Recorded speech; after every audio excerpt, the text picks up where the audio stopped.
On entendait hier Michel-Édouard Leclerc, qui était mon invité, qui disait que du côté des distributeurs, c'était difficile, ils avaient quasiment pas de marge. Est-ce que vous, du côté des industriels, vous pouvez faire un geste?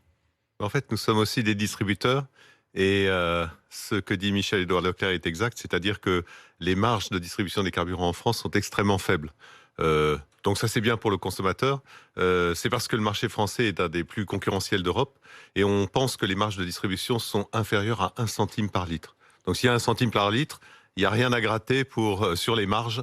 Il n'y Même a en rien temps à de gratter prix sur les élevés comme marges. ça. Est-ce qu'il y a à gratter du côté des taxes? On le sait bien, hein, ça représente en réalité jusqu'à 60% du prix entre la TIPP, la TVA et même la TVA sur la TIPP. Est-ce que vous aussi, vous renvoyez un peu la balle à l'État? Pas du tout. Ce qu'on dit, c'est que les taxes, nous nous contentons de les constater. Donc, en effet, aujourd'hui, on a à peu près 90 centimes le litre de taxes sur le gasoil, par exemple.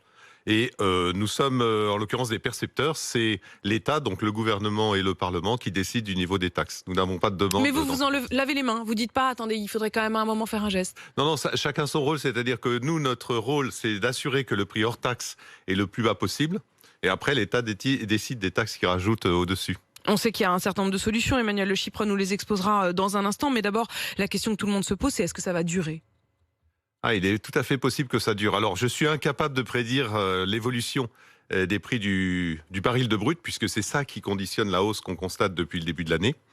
Mais, étant donné que c'est l'économie mondiale qui va beaucoup mieux après Covid, qui a retrouvé ses niveaux d'avant Covid, qui conditionne l'augmentation du prix du brut, et donc l'augmentation du prix à la pompe, il est fort possible que l'économie continue à se porter bien, comme c'est le cas aujourd'hui. Et dans ce cas-là, on aura une stabilisation des prix au niveau actuel. Une stabilisation, ça sera presque un palier, mais un palier extrêmement haut. Alors aujourd'hui, Emmanuel. Oui, parce qu'aujourd'hui, sur le marché, les experts disent, structurellement, il manque à peu près 4 millions de barils par jour à l'échelle mondiale sur une petite centaine.